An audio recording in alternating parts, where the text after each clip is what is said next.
Thank you for staying with us here on the key points. Let me just read some quick messages on the previous topic before we move on to our next one. This one from Rahim from Tamale says, good morning, Jifa. We must pass the e-levy for the betterment of the country. We are breaking the 8. This one has no name. It says the e-levy will not work. I believe we have enough resources for Ghana's development. Only continuous wastage is our problem, but we thank God for the hung parliament to make things work. Thank you very much for your messages. Now, government's evacuation and response to the Ukraine-Russia crisis has gathered pace. Now, as of Friday, more students arrived from Poland. The Deputy Foreign Minister, Kweku Amprichum Sapong, tells us that government has pumped additional funds to support Ghanaian students and non-students. We are learning of bilateral agreements also being reached to enable government, to enable Ghanaians transfer to other countries to continue their education. And that is in particular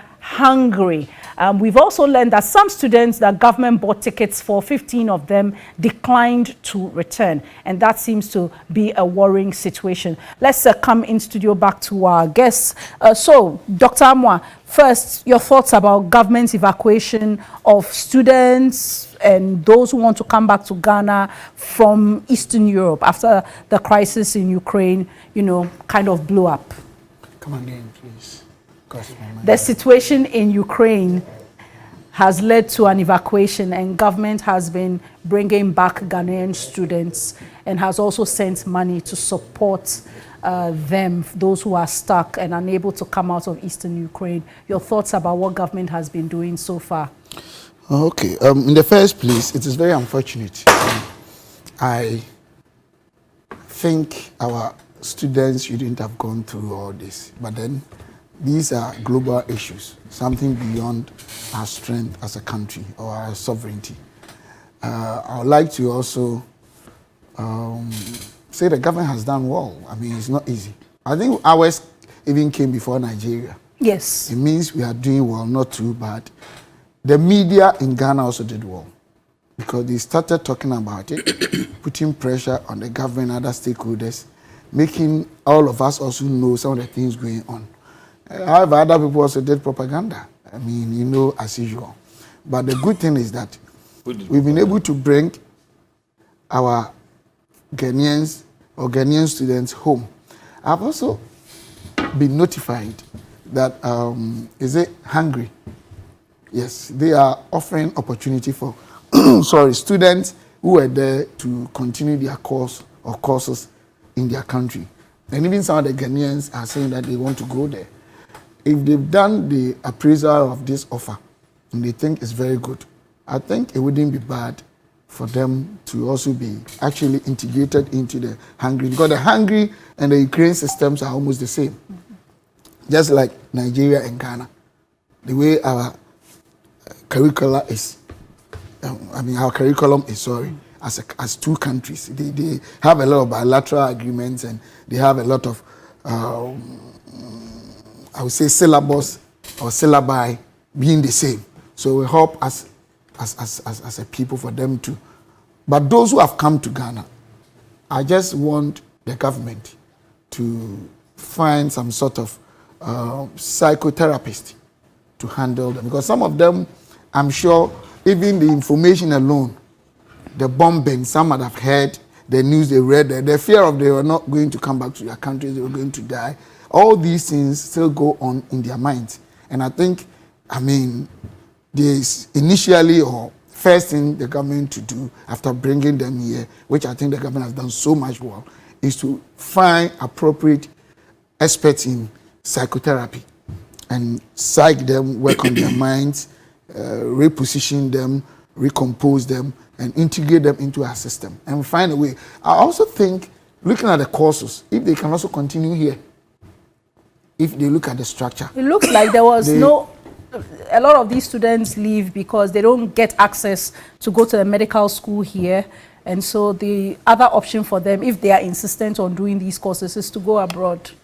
Oh, yeah. I think what you say is 100%. But I also think the situation that has actually come up, the medical schools here can call them, just appraise them or review the work they've done and see if probably they've done something that can be continued here in order not to waste all these skill component of our labor force. You know, the health sector, we still have very unacceptable health practitioner patient ratio. We're still not there. We have in places that they don't have doctors, they don't have nurses, and other areas. So I think 3 things I'm expecting from the government and those whose task are directly affecting this whole exercise. 1, to give them psychotherapy to recondition their minds, not them to go into depression, because depression can kill. You know, depression is very serious. Some people have very weak depression centers or strong. I don't know which one is correct. The excitatory center and the depression center, there should be a balance. Some of them, the imbalance is said that slightest thing they can die. So government should work on that. 2, government should find out if it is possible for them to be integrated into our system. Even if it's not still the medical field or not the doctor, whatever in medicine, they can have other areas in health. So they should create special status for them to get into medical school here, and we if should also possible. find out their economic situations and help them. Some of them probably even what they eat. Some of them even was the stipends they get, they send some to their families. So we need to analyze all these things and make sure that we embrace them with love and treat them well and see the way forward. And it should also be advised to us in government and possibly whoever will win one day that some of these things keep on happening. Sometimes we should have rather in place very proactive, continuous strategic framework that should this thing happen, what are we going to do? I think this is strategy. Strategy is not doing things while they're happening. Strategy is planning ahead, yes, that if this thing happens, and this is risk management or uncertainty management, things that are likely to come, but they may not come or come, but you put in place measures to mitigate its impact on the society. I think we need to do that. But so far, I think the government has done well. I think the government has done Honorable Mochala, your thoughts about how we've handled this evacuation response. The sense I've gotten is if you are able to get out of Ukraine, government is there to help through its agencies. But as for getting into Ukraine itself, that is certainly a challenge. We need to put in context this whole crisis between Ukraine and Russia. And if you permit me, just 2 minutes so that I can go through a brief history of where we are. And I'm particularly interested in this because I have been the Secretary General of the All Africa Students Union for 4 years before. And in Ukraine? No, the Secretary General of the All Africa Students All Union. Africa Students Union. And I remember at that time we had something to do with student leadership, particularly in the Balkans and also in Eastern Europe. A lot of them, most of our activities were handled by them. And more so, I'm an international relations student, and my thesis at last year was actually on conflict. So it is appropriate if you just give me 2 minutes to touch on this. Ukraine was also part of the Soviet Union. And after the First and the Second World War, when we had the formation of the United Nations and others, and let me just move to the Cold War. And the Cold War, at that time, we're talking about just 2 superpowers. We are talking about the Soviet Union and the United States of America. Now, in 1989, 1990, the Soviet Union collapsed. So Ukraine, Lithuania, Poland, and most of the countries who were members of the Soviet Union, they all got their independence. Ukraine left and had their independence in 1991. 91, yeah. But they had some socio-cultural relationship with Russia. As a matter of fact, Russians think that the Russian state today started in Kiev. That's what they think. And they think that they have some historical ties with Ukraine. So that is how Putin has sent this. Now, there was an agreement, not decoded though, that when they had the collapse of the Soviet Union, some believe that NATO didn't need to exist any longer because the creation of NATO was to rival the Soviet Union. So if you created something to rival one because you felt threatened by the existence of the Soviet Union collapsed, you didn't need to exist any longer. And the understanding was that you wouldn't extend towards the east because you created purposely for me. NATO was not created because of the world, but NATO was created because of Soviet Union. Unfortunately, This thing was not followed through. But within Ukraine, particularly eastern part of Ukraine, you have a lot of Russian-speaking people living in those areas. They call them the Donbas region, which is made up of about 2 different states. Unfortunately, apart from the Ukrainian ethnic language, the second largest ethnic language that is spoken in Ukraine is Russian. Now, when all these things happened and they got independent, they started moving towards the west. But let's get something very clear. I condemned the killing of innocent lives in Ukraine by Russia. But Ukraine was one of the few countries who participated in the invasion of Iraq in 2003. They participated in the criminal and justified invasion of Iraq by the United States of America and United Kingdom. Mind you, it was so unpopular that the United Nations General Assembly voted against the invasion. And some of the 5 permanent members, Jacques Chirac, for example, spoke against it, but even though he abstained in the decision that was taken by the Security Council. So they participated. When they participated, they maimed and killed children and women. That is not to justify what's the name? Russia is doing. What is happening in Ukraine? Now, let me just come forward. You have 3 main political parties in Ukraine. So just give me a quick round. I'll come back to you so that we can take the deputy foreign minister quickly. They have 3 main political parties in Ukraine, more or less. One party that is pro-West, that is anti-Russia. That's one party. Another party that is pro-East, that is pro-Russia, and another one that is focused on if you like, regionalism. Now, they had 2 leaders. If you want to look at it, you look at it in the perspective of these 3 leaders. You have one, Zelensky, who is the president now. You have Petro Poroshenko, and you have Yankovic. Now, the Yankovic is the only person who is out of these 3, who is pro-Russia. Now, when Yankovic became the president of Ukraine, he went and signed an agreement with Russia. And that agreement, they were give and take. When Russia agreed to subsidize the prices of natural gas to Ukraine by 30%, and also demanded that the fleet, of the naval fleet that they had an agreement that they should extend it by 25 years. So Ukrainians felt that it was given up our land for the purposes of getting, if you like, natural gas. So they revolted, demonstration, which led to the overthrow of that president, and he moved to, what's the name? He moved to Russia.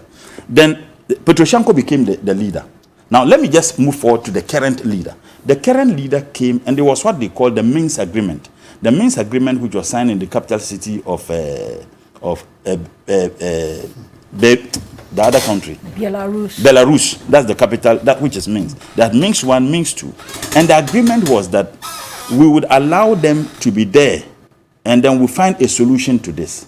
Unfortunately, when this current president became president, he said that, look, he's coming out with what he described as the Stemny formula. The Stemny formula was that I will give them autonomy, those in the eastern Ukraine. I will give them the self-rule, independence. But on condition that Russian troops, you leave, on condition that ceasefire is restored, then I will supervise the elections. Russia says no. We must have the elections first before we withdraw. That is just the point. Unfortunately, this country, which is not a NATO member, adjoined NATO, America, and 7 other NATO members. They haven't fully joined. I'm saying they are NATO. not. No, I'm not saying they joined. I'm not saying they joined NATO. Let me finish. I'm saying that this country, which is not a NATO member, joined America and 7 other NATO members to undertake training in Western Ukraine. You are not a NATO member. They are allowed to undertake training in Western Ukraine. Okay, so Russia felt threatened. Russia feels that we will not allow you to be at the backtop. And if you listen to the statement that was made by Putin, he says that they are piling weapons and missiles in my porch. So that is just the point. So that is what has led to the deterioration. The relationship that exists between Ghana and Russia. Mind you, they were training our medical doctors during the Cold War.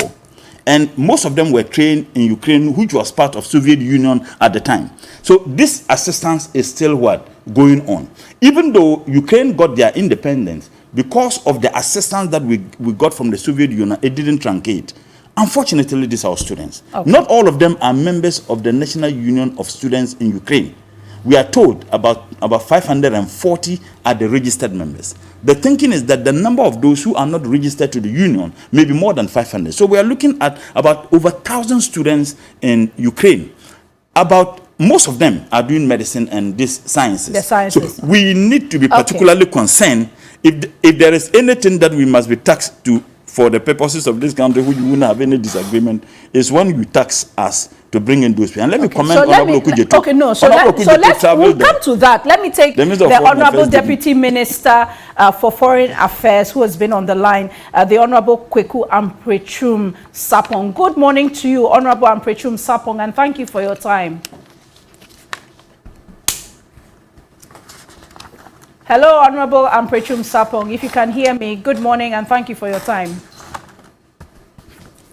Okay, looks like we've lost him there. We'll try and get him back, and we'll bring that to you when we get him. So the numbers, we are thinking about over 1,000 students, we are talking, more or less. You mentioned something interesting, and I wanted to know. You mentioned that there was propaganda.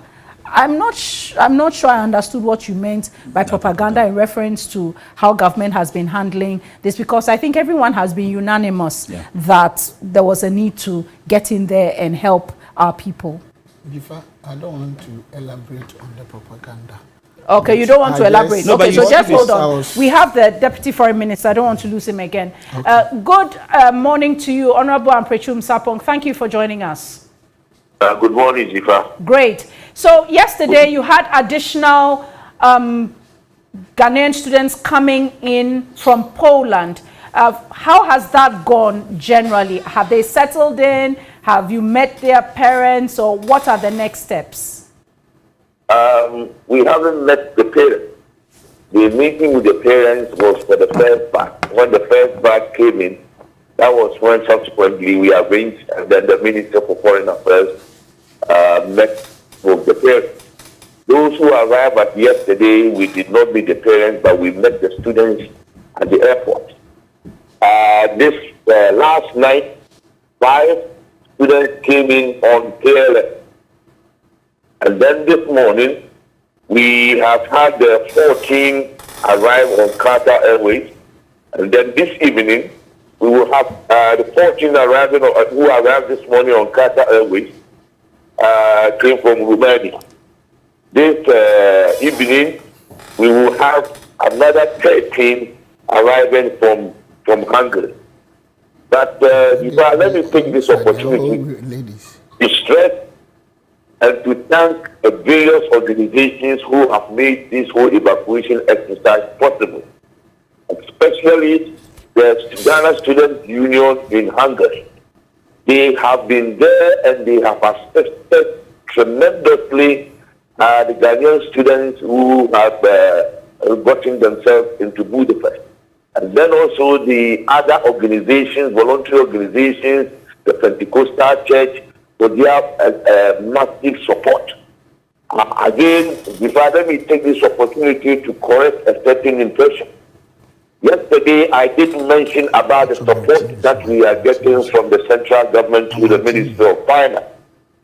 The government has approved the sum of $2 million equivalent in cities. Government has approved. The money has not physically been released to the ministry. In the interim, the ministry is using its own resources to do what we are doing in this evacuation exercise. And up and when the government approved money finally reaches us, we will use it to balance our books, because this is government money. It will need to be accounted for. It is not money that is going to be given to individuals, but it is money that is being used to finance the operations of the evacuation. I need to clear this because we are getting some phone calls from some of the student groups and some of the students and their parents that if money has been made available, then some of these monies must be given to them. And like I said, it is not money that is meant for individuals, no matter your situation. In some situations, we will come in and help. Some of the students' unions have exhausted their own funds in assisting in this whole evacuation exercise. We are making arrangements to try and and give them some small money to replace the money they themselves have used in helping the students and the Ghanaian national. So I just wanted to clear that position because it's gone out that the money has gotten to us physically. It has been approved. And so when approval is given, it goes through a whole set of process. But before it gets that, because the ministry knows that the money is in the process of coming, we have that into our own funds, the funds that we use to run the Ministry of Foreign Affairs and the various missions to try and get the whole process going. All right. I'm glad that you've clarified that. And you indicate that this money is not meant for individuals. What is it meant for, if you can clarify? Is it to buy tickets? Is it for hotel bills? Or what? It is principally meant for tickets. It is meant for COVID testing. It is meant for supplementing accommodation cases. It's also meant for supplies and feeding and those things that will make our students stay in these neighboring countries not too distressful. That is what it's meant for. Not for individual purpose, not for per diem, not for any other thing, but basically for what I have just said. Ticket, COVID test, subsidizing accommodation, supply, and things like that. Yes. All right. Now, in terms of the next steps, and we must certainly commend you and the foreign ministry and the government, from the numbers you gave us just now about the arrivals today, that's easily more than what, 50, 60 students. We are learning that some of the students don't want to return.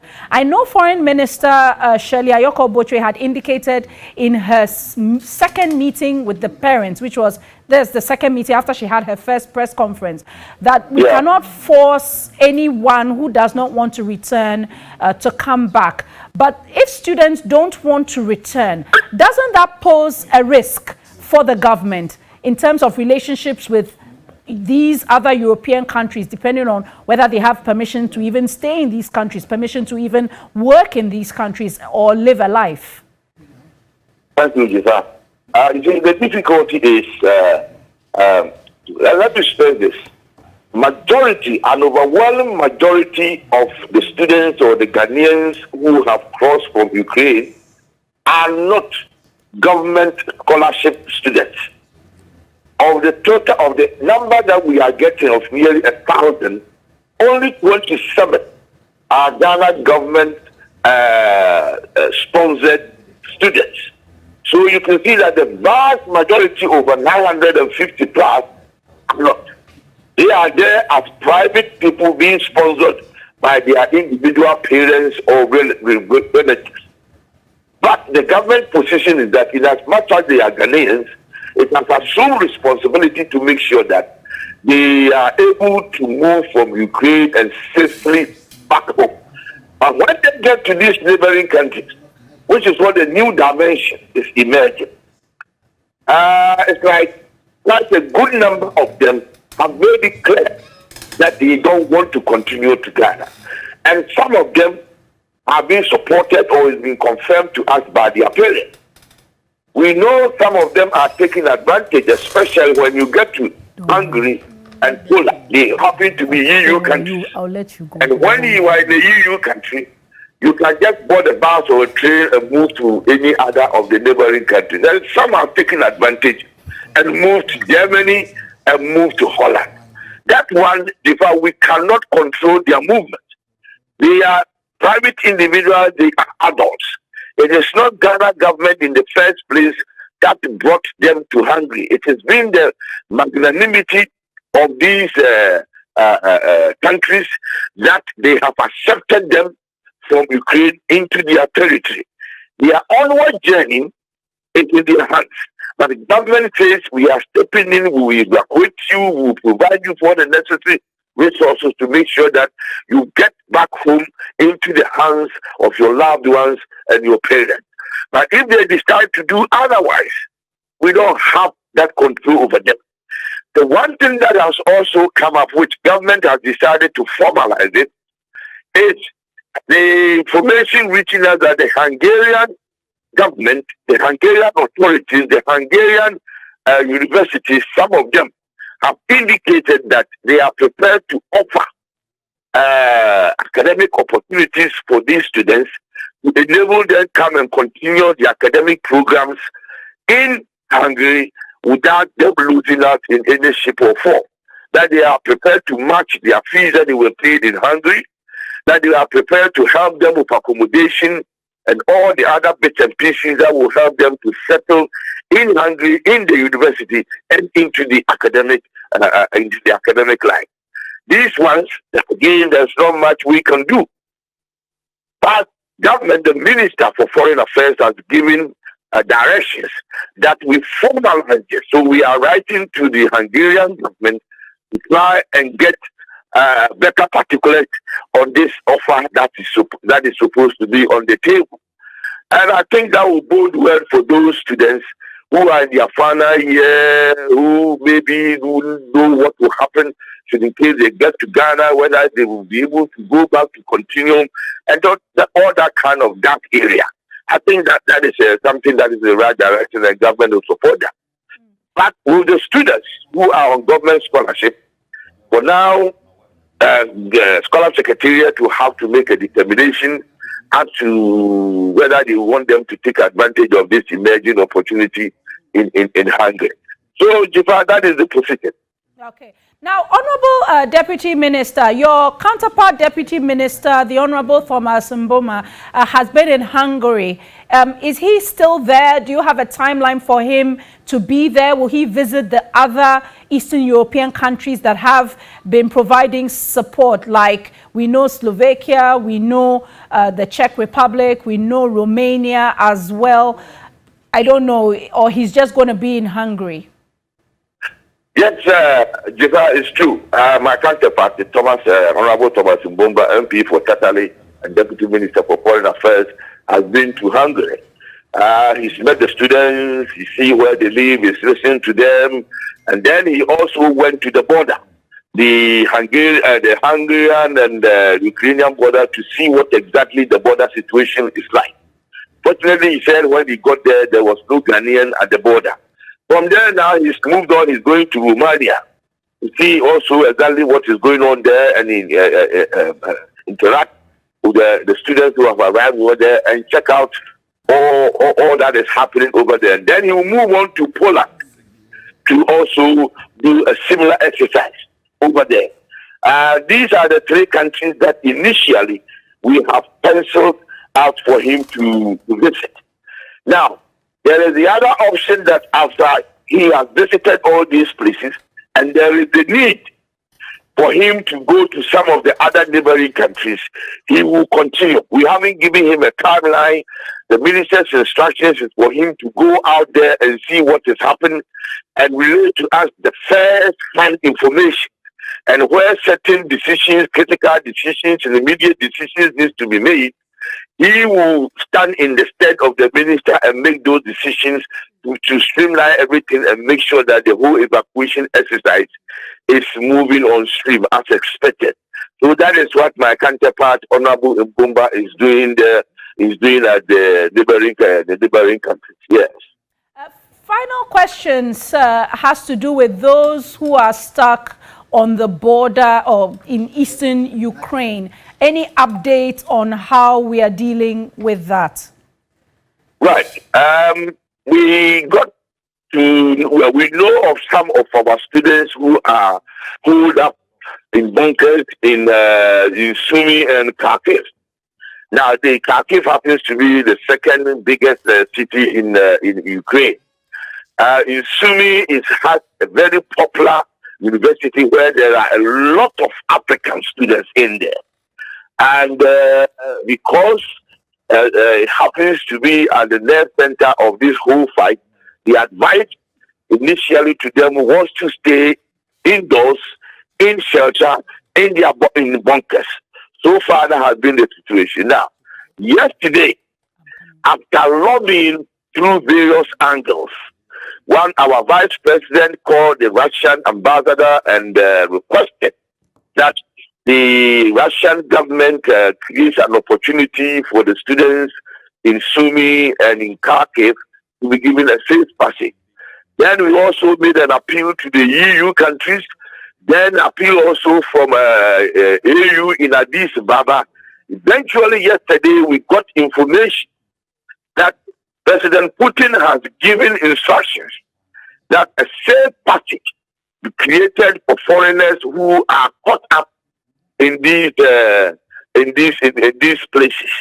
Yesterday, I was in touch with the student leader. Yesterday night, I was in touch with the student leaders in Sumy, and I passed on the information to them and all the necessary information to them.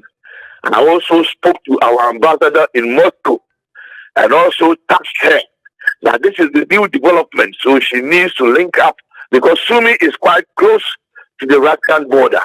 And the arrangement and the information that we got from the Russian authorities was that they were providing buses at certain strategic points for our students and the foreign nationals to pick these buses, and then they will be taken and cross over into Russia territory itself, where they will be met and given all the courtesies. So the instructions have gone to our ambassador in Moscow to link up with our student leaders in Sumy, facilitate and make sure that this exercise also goes on smoothly. After today, we are yet to get an update, but again, we don't even know whether the operation has actually started, as given by the president of Russia. So, we are really on the ball. Our eyes are on it. We are using every means possible, but the safety of our kids is number one. We will not want to rush them into any situation that will put them in harm's way. Already they've been through a lot of traumatic periods. We don't want to compound it. So we are in talks with the Russian authorities, not on Ghana level alone, but at the international and multilateral level, to try and get our nationals into proper safe areas and then eventually evacuated back home. All right. Many thanks to you, Honorable Amprechum Sarpong, Deputy Minister for Foreign Affairs. You've been leading this charge. Thank you for the much important and updated information. So let me come to the Honorable Dr. Stephen Amwa. So you said you didn't want to elaborate. When I asked you about what propaganda you were referring to, you said you didn't want to elaborate. But you I don't want to say that is very important. Let's move on. I don't want to talk about it. I think the most important factor is the lives of Ghanaians. But you can't say propaganda and then you think that we don't deserve to know. Okay, Honorable Amwa, yes. So every single thing you want me to elaborate? No, but we deserve to know. If you say people... You were even doing propaganda here, when you were ended. On what? No. Okay, but Honorable Amwa, I asked you, said you don't want to address it. So for you, the most important thing are the lives of... He's a coward. No, please. That's cowardice. No, Honorable Mutala, please, no. He says he doesn't want to address it, so we'll respect that. Yes. No, please, no. If it's me, no. I was saying it softly, but you didn't want to mind me, so I had to become a bit tough. Yes. I hear, of course. I think the most important thing is what I said. We should make sure that those left, we can also find a way of bringing them. But listen to the minister. Yes. It looks like the government has done so much work, and also the student union there, according to him, played very critical role in making sure that the operation has been so far very good. And they said that they are moving them into Moscow. They are providing safe passage so that those who are near the Russian border can cross.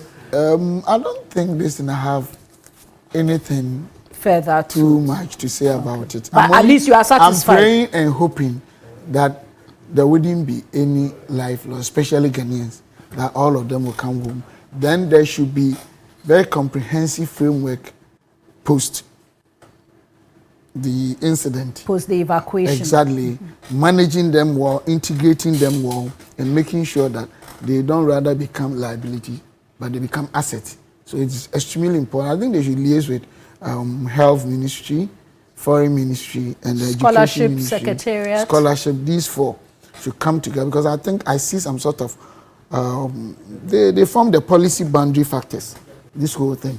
That education-wise, what do they need? Health-wise, what do they need? Scholarship-wise, as you said, and the foreign ministry, and even the finance, because some of the policies, they will need financing. And I'm sure they should team up and make sure that they offer the best framework in managing this. I think that's what I can say. All right. Yes, Honorable Murtala. If I think as part of the round talks between Ukraine and Russia, they have met about 2 times, at the border town of Belarus.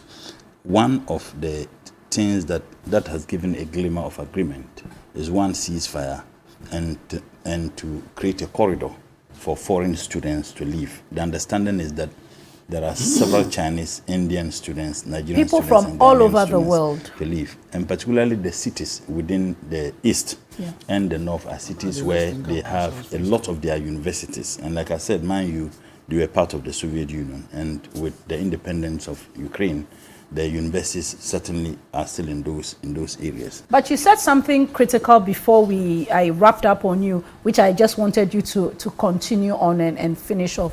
You said that there was an agreement that there should be no expansion to the east. And following the internal leadership complications of Ukraine, this is what has landed us here. But there is a concern about a superpower like Russia going up against what is, just another country and bombing critical infrastructure, bombing, civilian infrastructure.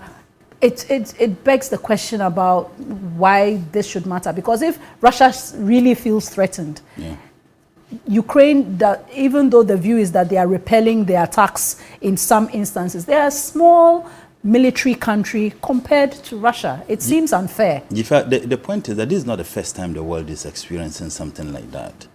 In 1962, are you justifying it? No, have I said I'm justifying it? I'm saying this is not the first time the world is experiencing something like this.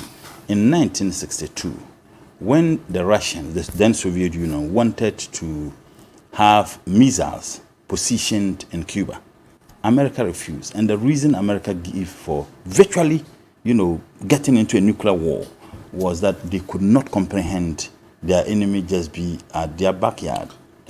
But for the intervention of some world leaders, perhaps this world wouldn't have been there, would have experienced the Armageddon earlier than people are looking at it now. In this case, the problem is that after the collapse of the Soviet Union, there was uncoded, if you like, agreement between the West and the Soviet Russia that you will not expand towards the East. That's why I said that people have asked questions why NATO is still existing. Because if NATO was created to rival the Soviet Union and Soviet Union collapsed, there isn't any basis on which NATO would exist. But it's still a nuclear power. No, I agree. Some have argued that we don't even have a duopolar world. We now have a unipolar world. America is the only superpower in terms of military might. But if you look at what is happening now, even Finland, in fact, Finland is considering also joining NATO, and Russia has actually warned them that we will not allow that to happen because NATO was created for us. Even though the Soviet Union collapsed, we cannot afford to have NATO existing at our backyard. The mistake and miscalculation. They won't allow Finland. Yes, that they won't. But why? They see. Don't they have their sovereignty? They are on the border. They also share a border. And so the point is they'll be too close. Exactly.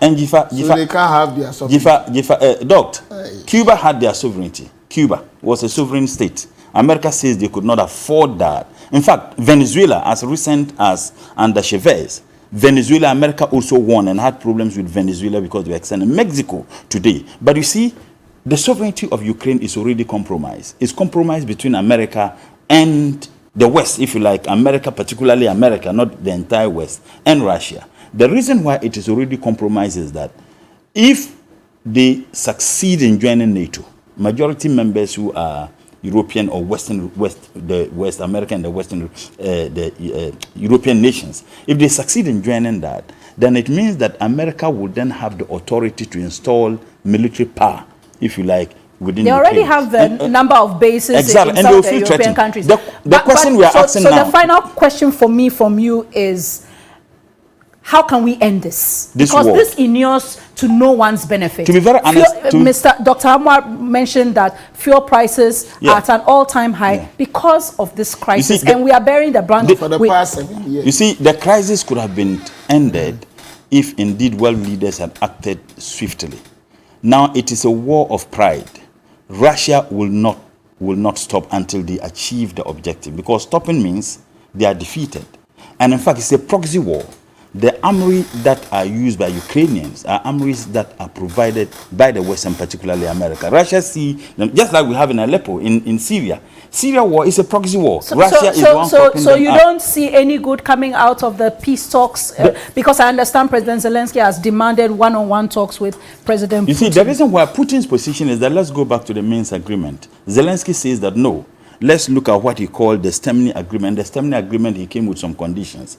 We would give them the autonomy, those within the eastern, if you like, Ukraine, but on condition that there is ceasefire, on condition that you would withdraw all Russian troops. Russia says that no. The first thing is that the autonomy must be given so that they have a referendum. Let's have the referendum before. And if you are going to have a referendum with the existence of Russian troops within the eastern Ukraine, Russia would have tremendous influence in that elections. Now, if Russia also withdraws, and the elections are going to be conducted, it means that to be conducted under the auspices of the Ukrainian government. They can also influence it. So that is the only way is perhaps to give them that, some may disagree, to give them that autonomy, how the world leaders can find a solution to this.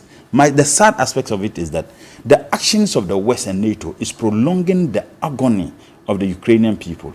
You are giving them arms, but they will never send boots. And the reason why they refuse to accept them to NATO and EU, the moment NATO accept Ukraine, it means that NATO would then have the moral duty to intervene. And when they intervene, they would have conflict. And these are nuclear countries. They all have nuclear arms. Russia has the highest deposit of nuclear arms in the world. So for, how long do you predict, and this is my final question, we need to take a break, and then I take your final points on our 65th independence, which we mark tomorrow. So do you see this going on beyond a month, 3 months? No, I pray that it stops, because people are being killed, schools are bombed, we pray. But I can tell you the position that is taken, because just yesterday, or the day before yesterday, the French president revealed that he had a conversation with Putin, and Putin's position is very clear, that he won't stop until he achieves the objective. And the objective is what? Either to cut the entire Eastern Europe, join with the Black Sea, or they topple the government in Ukraine and then install, if you like, a pro-Russian one. All right. We'll be watching that, and lots of interesting stuff there coming from the Honorable Murtala Mohammed. We also heard from the Deputy Foreign Minister about what's being done so far. Many Ghanaian students arriving back today, and Honorable Stephen Amma also providing some recommendations about how to support the students as they return so that they can continue their education, whether they do it here or in other countries, and also for their mental health. We take a quick break and we'll come back.